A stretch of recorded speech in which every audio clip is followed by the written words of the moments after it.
Hello, everybody, and welcome to Grand Slam KBO's Weekly Walk-off, our brand new show where we talk to some of the people who have made Korean baseball a wonderful experience for us fans to enjoy. You can reach us at Grand Slam KBO and at probably_Brad. Matthew Kerr is available at Chimek Baseball, and Bradley Hyder can be found at Grand Slam Hyder. We have a website, grandslamkbo.com, and we can also be found on YouTube and wherever you get your podcasts. Today, Brad Dennett joins me to talk to former Lotte Giants and Hanwha Eagles pitcher Shane Youman. And as it's midnight here in Korea, I'm delighted to say he's on Zoom and waiting to talk to us now. Thanks for taking the time, Shane. Man, I'm doing well. Glad to be on the show with you guys. I've been doing a little podcast myself, so it feels good to be on the other side of things and not the actual person asking all the questions and having to be creative. Yeah, so we had you on the show, I remember, in 2017. I'm pretty sure you were one of the first interviews we had that time, and you were still playing baseball at the time, and you were interested in coming back to KBO. I said now you're doing your own podcast. So, what have you been doing from 2017 to where we are today in 2020? Man, it's been a little bit of everything. I actually settled into to a suburb of Dallas, Texas. The city I'm in is called Mansfield, Texas.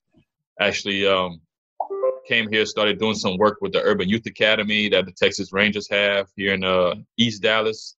Did that for a while, and then kind of got my hands into doing some private training with pitching, which is what I'm currently doing now with some young kids. I have anywhere from 9 years old to high school age kids that I work with on their pitching. Started doing seminars, so starting to branch out with those guys and taking it a little bit further than the physical, jumping into the mental side of the game and just helping them prepare. Not only that, like you mentioned, I started a podcast, looking to open my own indoor facility, hopefully in a month. So I've been pretty busy with the quarantine times. As you guys know, we've had to be creative, not being able to go many places. So raising a young baby girl and trying to establish myself here since I've been retired has been something that's kept me busy and on the go for the most part, and just kind of slowing down a little bit with COVID-19, but still getting some work done. Do you mind if I ask you as well, before we talk about your baseball career here in South Korea, but how has the kind of COVID-19 thing been for you generally, overall? It's been a roller coaster ride, man. Again, having a young baby, you want to be safe as possible. You know, my lady, she's a bit nervous. She's an attorney, so she hasn't been in the office in about 4 months, since mid-March probably when it hit. So she's had to work from home. That's been something that's been challenging for me, being around each other for, a long stretches of the day. It's been tough, taking that break though and having a time for her to spend time with our daughter as opposed to going into the office every day has been cool. They've had a bond that they've been able to build over that time. And really, man, we can't shop, can't go to the malls and stuff like that. That's been the toughest part. Can't really go chill at a bar and have a drink. All those things that you need to unwind and kind of get away from the everyday hustle bustle, we can't partake in. So that's been the most challenging thing. Okay, and then I remember when we talked to you on the podcast before, and you were talking about you wanted to get back into KBO.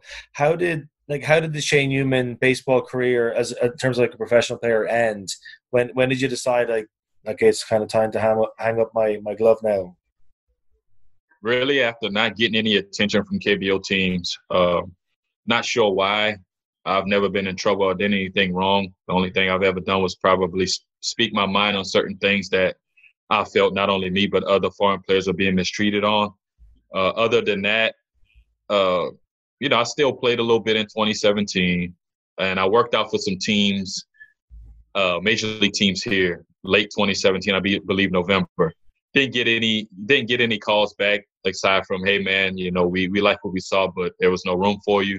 At that point, I was like, you know what? Let me go ahead and hang these things up, because all I wanted was somebody to put eyes on me and let me know, hey, do you have what it takes, or we just don't think that you're able to come into an organization and help where we would need help at. So once I heard that from those major league teams, even though it may have been some BS, because I was 38 years old at the time, at least they came to watch me. So after that happened, I was like, I'm okay with shutting it down. So at the beginning of your career, how did you actually initially find out about interest from the KBO? Where did that come from, and what was your initial reaction to that? So it's a story in itself, man. 2008, I was with the Phillies, and even prior to that, I started going through some mental things, man. I don't know why, because of the business side of baseball here in the States at the major league level, it affected me mentally. So I kind of lost my way from that standpoint, and ended up getting released halfway through the season with the Phillies. Found myself in independent ball, not knowing I was depressed at the time. Although one of my pitching coaches that knew who I was and saw me over the years mentioned I might be depressed and offered help, right? But with me having pride and really not knowing, I was like, man, I'll be okay. And next thing you know, I don't have a job with an affiliated baseball team, meaning a major league baseball team, whether it's the minor leagues or the major leagues. So I found myself in independent ball for about 3.5 years, battling depression, finally getting help a couple of years later, getting myself back on track, not really getting attention from major league teams. At this time, I'm 31 years old. So when I put together my best season in indie ball, which was 2011, still not getting any interest from MLB teams, I got a call from a guy who was a broker at the time to go to Taiwan. So now, man, I'm broke. I'm running from bill collectors at this point in time, playing independent ball, making $2,000 a month. So I'm like, yeah, I'll definitely take that job. It's going to pay me about $11,000 a month. So it's going to help me get back on my feet. Also giving me the opportunity to be in Asia. And the goal was Taiwan be a stepping stone for me to get to Korea or Japan. So I go there to Taiwan. I pitch well for the last month and a half or so of the season. Go to Dominican Republic and play winter ball. Pitch of the year, stupid numbers. And I was going out and drinking and doing things that I wasn't supposed to be doing, based on my routine, based on my pitching routine. Yeah. If I'm pitching on, let's just say I'm pitching on Tuesday, right? I'm not going out on Sunday. I'm not going to do nothing on Sunday or Monday. I like to give myself 2 days. Well, I was doing that. I was going out on that Sunday, even though I was pitching on Tuesday. And I was just doing my thing. Still no attention from Major League Scouts. I'm playing against the best of the best in DR, right? If you guys know about the Dominican Republic Winter League, it's the best of the best. Major league players play in that league. So anyway, not getting no love. And here it is, Korean team starting to show interest and talk to the broker guy that I've been in touch with. I was like, hey, you know what? If somebody puts a real offer on the table, I'm taking. I'm 32 at the time. So I need to ride this wave as long as I can. So when Lotte put the deal on the table, I was like, let's do this. I'm ready. I've been in Asia already, got my feet wet. I was open to the opportunity. Great. Okay, so when you got the contract offer then from the Lotte Giants, what did you know about baseball in Korea? You said that you kind of wanted to move to Japan or Korea at one point. And was it a really easy selling point to move to Busan and the Lotte Giants? Yeah, somewhat. Because later at that season I was in Taiwan, they actually had a guy, Brian Corey, I believe his name was. He was pitching for Lotte, ended up getting released, and he came to Taiwan and finished the season in Taiwan. So he was talking a little bit about playing in the KBO. Plus, a couple guys I knew. One of my college teammates I pitched for SK a while back, Jason Scobie, then another guy I played in AA with. Had actually signed to go to Korea in the middle of the season. So I knew a little bit about the league, but not a whole lot. I can tell you this, and Andrew, I was a little skeptical about food because being in Taiwan, I didn't really enjoy the food and certain little things that I didn't like. So I was a little skeptical about going, but the paycheck was a hell of a lot different. So that does help a little bit. But I learned a little bit here and there, man, and heard about the league. But I was just open at that point in time, not getting any love from the MLB. Hey, healthy consolation, Japan or Korea. So, as you said, you were initially in 2008 pitching for the Phillies. That was a great Phillies team. And at the same time, you said that because of everything happening there, the business mindset, everything like that, it affected you mentally. When you came to Korea, how did you find that difference in terms of, just the clubhouse atmosphere, the business side? Did it cater more for you as a player? Well, what helped the most, Brad, man, was Ryan Sadowsky. Nice. Having that guy, he had been in Korea 2 years prior to me getting there. Understanding the language, knowing his way around, that was huge for me because at that point I had found my stride again. I was passionate about what I was doing as a pitcher. So we know in Korea, everything's pretty nice. You got to be nice on the baseball field. You can't be too passionate, meaning the way we know passion, cussing and just kind of getting excited and people think you're mad as opposed to, hey, man, I'm really serious about this. I'm really focused on doing my job. It's a little bit different. So that type of culture difference was huge for me. I know I had a couple meetings, not only with the pitching coach at the time, but, Captain Cho and Hong Sang-hoon, just the way I was, approaching the game. They thought I was always mad or angry about stuff. So having Sadowsky around helped me adjust to the culture differences of playing a game of baseball there. So that in itself, besides me being back on my game and being passionate about what I was doing, helped me adjust. And the food was good too, so that helped me adjust. It ticks all the boxes then. For sure. We talked to a lot of people throughout the years about Ryan Sadowsky, and you mentioned him there obviously in great detail, but how important, like not just for you, but for other foreign players, you hear a lot of people talking about him and how he helped people to adjust to life in the KBO? Yeah, man. But, mainly he understood the language.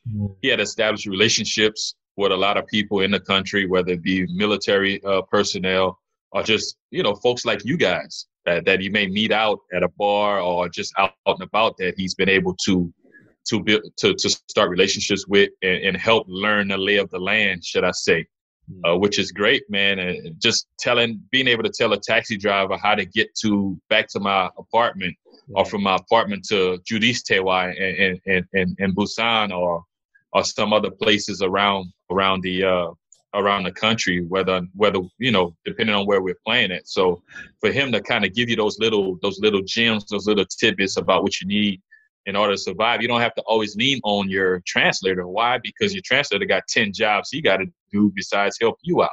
So to have a guy like Sadowsky to help you kind of get your feet wet and get used to living in a different country, adjusting to different rules and the way people do things was huge. It helps guys stick around for more than 1 year, which you see a lot of guys coming back year after year. And I think that's a credit to him and helping guys adjust. I think of from listening to your podcast, Shane, and from having you on the show before. You're a guy, you got some great stories here in Korea, or great stories about being a professional athlete yourself. We could probably do a 5-hour show. Yeah. It's thoughts through Taiwan, Major League Baseball, Korea, and what's happened since then. But can we just talk to you about what it was like to pitch then for the Lotte Giants? So you're pitching in Sajik. It's one of the most iconic sporting arenas in Korea. What is it like for you to be the guy? It's kind of towards the tail end of a really, really good Lotte Giants team as well. So what's it like to kind of run out onto that field, 26,000 people, the most passionate fans in Korea, as everybody always says? What is it like to be starting pitcher for that baseball club? It was cool, man. It was real cool. I mean, obviously playing winter ball, the crowd noise and the participation is pretty much the same. Obviously, I got to witness that in Taiwan, so that prepared me. But running out there, Busan is in the southern part of Korea, as we know.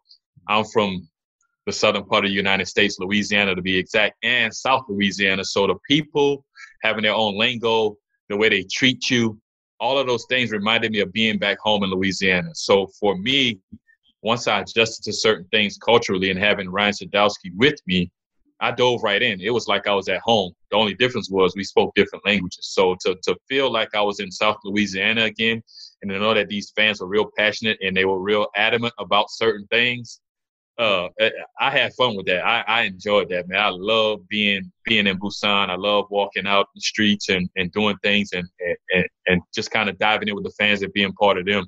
So it made the job easier, man. It just, like we talked about before, the business side of things that kind of interrupts you really being able to fully have fun and enjoy your experiences as a ball player in Korea.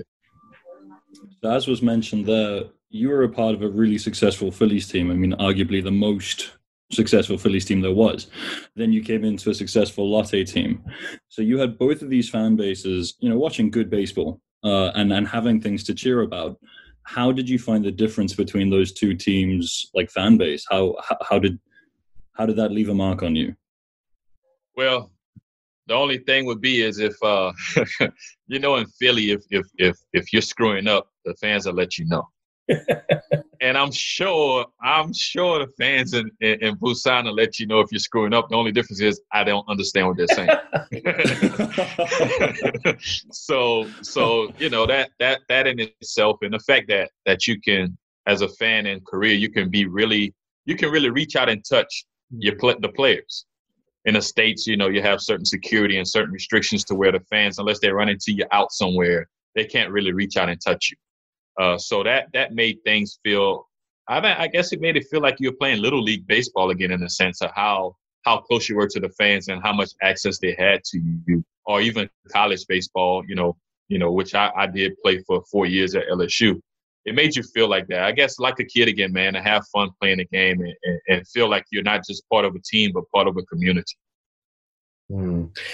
It sounds great. And like, again, I said before, like the Lotte Giants seem to have like the most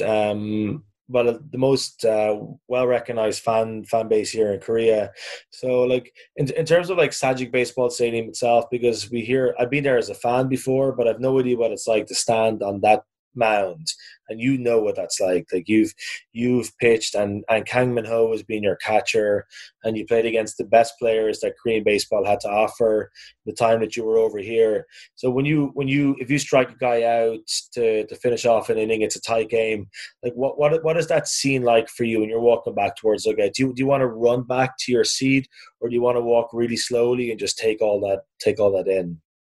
You walk and you take, as a pitcher, you walk and you take it in for the most part, especially growing up here in the States and pitching. You rarely see guys, run off the field. You might see it there as a pitcher, guys running off the field, but it's a numbing feeling, especially playing a team like LG or lately, with Busan winning so much now, or even Samsung, and you get a big strikeout in a huge situation. God forbid you strike the guy out looking. It's a numbing feeling, man. It's a numbing feeling. That's the only thing I can say. Feels like the ground's shaking a little bit, but you don't feel anything. That crowd noise just kind of takes over. And you don't realize it until you actually sit down and decompress a little bit after getting out of an inning like that. Do you have any sort of like a celebration, like a massive fist pump, or is it just like kind of take it all in and just enjoy your walk back? I do. I have something that I do. It's nothing massive or exciting, but guys, if guys see me, or if I get a big strikeout in an important part of the game, or even a double play, if you'll watch guys, I usually wipe my forehead and then take my hat off. That's what I do, or reverse. Sometimes I take my hat off and wipe my forehead. So you'll see guys wiping their foreheads like this after I get a big out or a big strikeout in a tough situation. So nothing crazy, but just something that's real calm and kind of a thing that I always did when I'm finishing an inning. So obviously singing is such a big part of the fandom in Korea. Do you remember any specific songs that might have stood out for you as your favorites? Oh man, it's a few.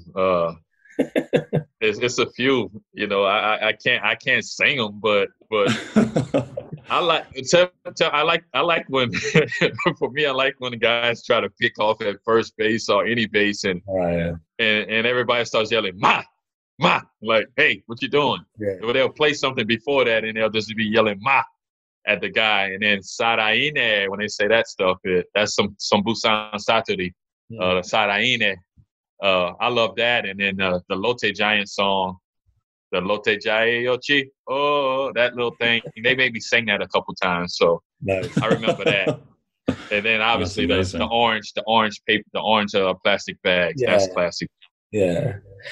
So Sajik obviously has its place in your heart, and I know you played for the Hanwha Eagles as well. And I think just from like having this podcast, there's something great about talking about your time with the Lotte Giants, though, like perhaps more than the Hanwha Eagles. In terms of like those road trips, you mentioned LG Twins before and the Busan Bears. Those road trips up to Seoul, Busan Bears. Sorry, the Lotte Giants had so many fans at those games against Busan Bears and the LG Twins. What, like, you're in Jamshul. It's a Friday night. It's a Saturday night, and your team is winning, man. Your team is winning, and you're playing in Jamshul against these guys, like, and you're the starting pitcher. Like, what is that like for like a mere mortal like myself and Brad here? Well, to see that, you hardly see cheerleaders that travel. But when we go there, our cheerleaders, they travel most of the time, and like you said, the fan base is pretty much what. It makes you feel good. It makes you go out there. I love pitching on the road. Because especially overseas in Korea, because if you're on your game and you shut that crowd up, you hear them. You know how they are. They stressing. They like all of these gestures that they have because we're killing them. You know what I mean? So to have your crowd, to have some of your home crowd or the fan base that Lotte has follow you, and to look over to the first base side to see the LG Twins fans just kind of rubbing their head and just kind of this it makes you feel good. You know what I mean? I love rubbing it in on the road to these fans, especially in Korea, man. And I love pitching in Moonhak as well. Not only in Jamshid, but Moonhak. I love that stadium too. So just to see those fans stressing out over you kicking their butts, it brought a great pleasure to me. Moonhak is like a kind of slightly smaller ballpark, and we saw when the SK Wyverns won a championship recently that they realized they could hit a lot of home runs in that park. Is there like a baseball stadium in Korea you played in that maybe you didn't like because I think as a pitcher maybe it's like shorter or smaller or something that made you dread that more than any other ballpark? Well, Eagle Stadium, the Hanwha Stadium used to be a real small stadium early on, my first year or two. Then they kind of expanded it, but the ball still flew out of that fairly easy. The old Nexen Stadium as well. Didn't really care to play there because the ball flew out of there easily. And plus, they were a smaller stadium, so you couldn't really pack them in and really enjoy the fandom, except for the guy at Hanwha, like, Youman, what are you doing? I don't know if you've been to Hanwha, but there's a guy that yells at the opposing pitcher the whole time. You can hear him easily because the stadium is real small. But those two, if I could pass up pitching in, I would, just because of how small they were. So Shane, ultimately, in your time in Korea, with the Giants, with the Eagles, what stands out to you as your number one memory? Oh man, hey, 4 years, it's a lot. It's a lot, man. Just, I don't know, man. I think it's just being able to hang out after really getting my feet wet and adjusting. Being able to hang out with the boys, man, hang out with the teammates, even though we had the language barrier. Obviously, baseball language is universal. But, guys, man, hey, we going out. I'm taking you here. I'm taking you there. To be able to hop in the car, one of my teammates or a few of my teammates, and go places and do stuff and just really dive in and enjoy it.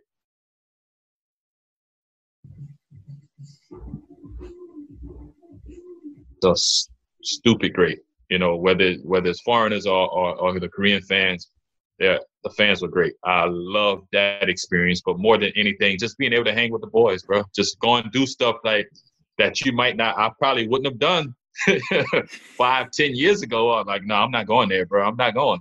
But to jump in the car and just go do stuff with my guys, man, that was that was real cool for me. Okay, so quick follow-up to that. You have to choose the Philly Fanatic or the Lotte cheerleaders. Who would you take? I'm gonna say the cheerleaders because I didn't get to fully experience the Fanatic. The only time I really got to fully experience the Fanatic is when I was on the opposing team, the Pirates. But I'm gonna say the cheerleaders. That's a different vibe, man. That's a whole. I'm a pitcher, man, Brad. Remember, I'm a pitcher, so I'm sitting on my butt 4 or 5 days out of the week. I need something to keep my attention. You know what I mean? Amazing. So, for sure. Oh, incredible. Best answer. Shane, and now like KBO is on ESPN. I know like the 5 o'clock starts in the morning or wherever they are where you are in Texas. It's obviously not easy. Do you feel like you have this like a renewed energy to talk about KBO to maybe people who've never watched it before? Like, you're the guy who spent like a number of years playing baseball in Korea. Do you feel like more than ever you want to discuss this league? I think so. I mean, even prior to this, you would get questions about certain things. You know, man, do you guys really make good money out there? Yeah. Is the competition really that good? Yes. But now they're getting to see it on TV. A couple of kids I work with, my clients with pitching lessons, you know, their parents are asked. I sat on the phone probably a half hour, 45 minutes talking about the KBO with a parent and about certain things that are being done and why and things of that nature. I said, the guys can play, man. It's just that sometimes the managers, they want to micromanage and control everything. So that kind of takes away from some players really, really spreading their wings and letting their talent show. So to be able to explain how the game's played there and why guys do certain things and in a colorful arm guards and shin guards and things of that nature that they wear, people are really diving in it and it's intriguing to them. And I'm just glad I can help educate some folks out here on the game in Korea so they can really believe that it's just not, okay, you're going out there overseas to play, but it's really nothing. Now they're starting to see that the guys can play and that there's a lot of substance to that game. This might seem like an obvious question for some of the answers you've given us before, but like, this is my team here, this big T here, this is a Tiger. I like the Tigers. You played with the Lotte Giants for let's look at this T here one more time. I like Tigers, and I know historically these two teams have not gotten on that well with each other. It's mellowed out a bit over time. I think the answer you're going to say is LG Twins, just based by some of the answers you given before. But is there a team that you just love beating more than any other team in Korean baseball? I would say, of course, LG, just because of the history of the team and how the fans are so passionate about the team. It's Gangnam Style. Just think about it. They think they're better than everybody else, and that's the song. Gangnam Style was just kind of showing off and just being that guy, right? So, I like it. Other than that, Samsung, just because they were so good at that time. Being able to beat up on those guys. But Kia, man, is different. It's different in a sense that you guys have the most championships in KBO history. The food is not all that good like people say in Gwangju. It's overrated. It's overrated. I disagree with you there, but anyway. It's overrated. Now, the nightlife I can enjoy over there. And the new stadium is nice. I'm glad they did get the new stadium because that old stadium was that's probably why y'all beat so many people, because that old stadium was not welcoming. But I enjoyed playing against LG and Samsung for sure. Cool. I think if Shane Youman comes back to Korea, we need to get him a shiny jacket, a shiny LG Twin. I'll pass on that. Photo op. That's a photo op. The song was annoying. The LG Twin. That was actually the one thing that I found when I started watching Korean baseball that I just didn't understand, and it just made me feel physically ill, was those shiny plastic jackets, which I had no idea. How could you wash that thing? I mean, to use the same thing you'd use for your car, it's just madness. Hate those things. Just spray and wipe, man. Spray and wipe. Brad, who's your squad, Brad? We all know I actually support. I support the Bears. I lived in Chumsho, and I had the choice of the Twins or the Bears. I saw those jackets, and my choice was instantly made. So yeah, I support the Bears. As a glory hunter. Yeah, that's it. And they were winning. I didn't even know. Okay. They were winning. He jumped on the bandwagon. They were winning at the time. So yeah, let me jump on a winning team bandwagon. I had no idea about anything back then. So I didn't even know what glory was in terms of baseball.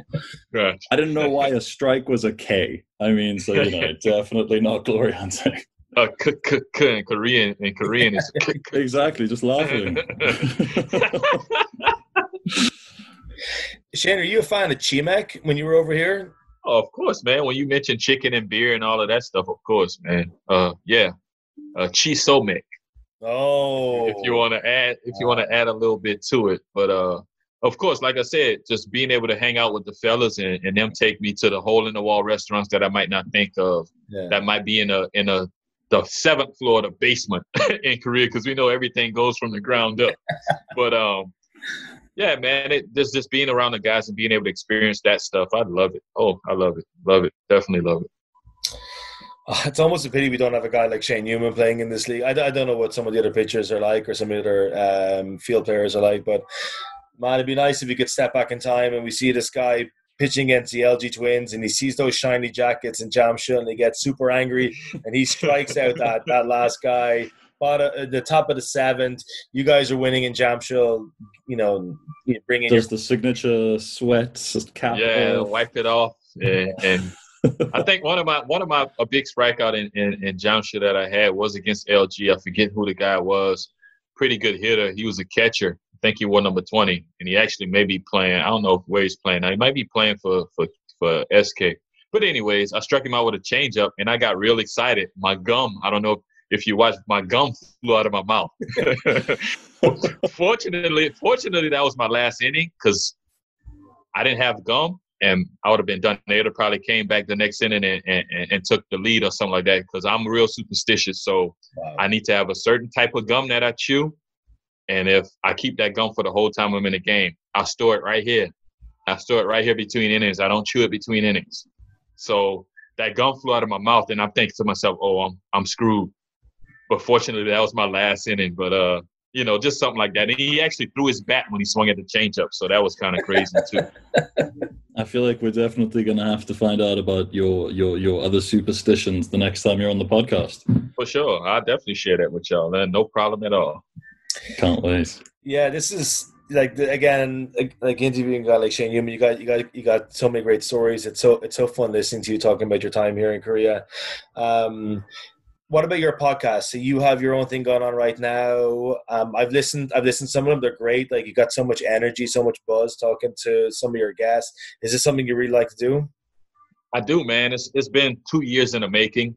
Just kind of being a little shy, not knowing where to start. Wanted to do the college thing with LSU and a where are they now type situation, but I didn't know if it would be a conflict of interest with the university. So went back to the drawing board and started thinking about what else I can do and had somebody kind of give me some insight on just, hey, man, get this, get that, and just go ahead and do it. Let it happen. Let it flow. So with COVID-19, it forced me in a corner, not being able to do anything, not even being able to work with the kids I train. So I'm like, you know what, man, I'm going to start writing down names of people I want to have on a podcast, and I'll call it League Talk, like the league. We play in the big leagues, the NBA is a league, NFL, so on and so forth. Not only just male athletes, but female athletes too. Females have been tough to kind of get, but I want to mix up different sports, not only baseball, but incorporate all other sports and just talk about that journey that it took for these guys and girls to make it to the highest level, what it takes to be a professional, and then things that they've learned in sport that they can apply to life. Just kind of having that little format and following it. And obviously we improv a lot too, and it helps that I know a lot of my guests. It helps with the flow of the podcast, but that inspiration to do something like that and to hear stories. I know I get a little long-winded and my podcasts are a little long. So I'm learning how to try to get straight to the point a little bit sooner than later so we don't get on there for an hour and a half, 2 hours per show. So where can people find League Talk? Well, we on a bunch of the platforms, man. I'm kind of happy about YouTube. I have a YouTube channel. I actually have a link on Linktree. I'll send it to you guys so you can have it. I'm on Pandora recently, so I'm excited about that. I recently got a chance to get on Pandora, Spotify, and Apple Podcasts as well. So those three, along with a YouTube channel. So I'm hoping to grow it and see where it goes from there. I just got somebody to produce an intro beat for me, so I have copyright claim right now, so I can't make any money because I'm using other intro beats. So I had somebody do something for me, so I'm looking forward to using that, and hopefully the audience grows and I can start making a couple dollars off this. Yeah. Hopefully. So just to confirm, that's League Talk for everyone that wants to listen on any podcast. Yeah, so League Talk, and I think on my Instagram is at League Talk 79, the number 79. So you might want, I think I add that on there. So just to be safe, League Talk 79 on Instagram. Yeah. That's all I do. That's all I post on this Instagram for that, and those platforms to watch it on or listen. Yeah, I got your link on Facebook there. I like the YouTube one more. Like the podcast platforms are great, but like they're awesome, but like just like kind of seeing like the faces of people. Fortunately for us, our podcasts are all audio form for now. Yeah. Foreseeable future. I want to share this with you, if you don't mind, just before I let you go, guys. In the spirit of what we've been talking about so far, can we see this nice shiny jacket? He doesn't even look like he want to be in that jacket right now. Especially this guy was a Busan Bear. Yeah, oh yeah. He got the. It's blind. It's blinded. I see why they wear it, to blind the pitcher, man. I'd wear it just because. That jacket is wearing him. Like it can't be understated. It is dreadful. Yeah, the Velcro. So I really love the patent leather Velcro running shoes that they used to give us, the turf shoes. But you know, that supersedes it. That shiny jacket supersedes it. That LG wears and still wears to the day. Indeed. Look, I really hope we can say this is part one of a number of interviews. Shane Youman, we'd love to have you on the show again if you've got any time coming up this year. You got too many good stories. Like it's always good chatting to you about your time here in Korea. For sure, man. Just shoot me a holler, like you did, last week, and let's put something together. As long as I know in advance, I could always, tell my old lady, hey, I'm about to jump on a call.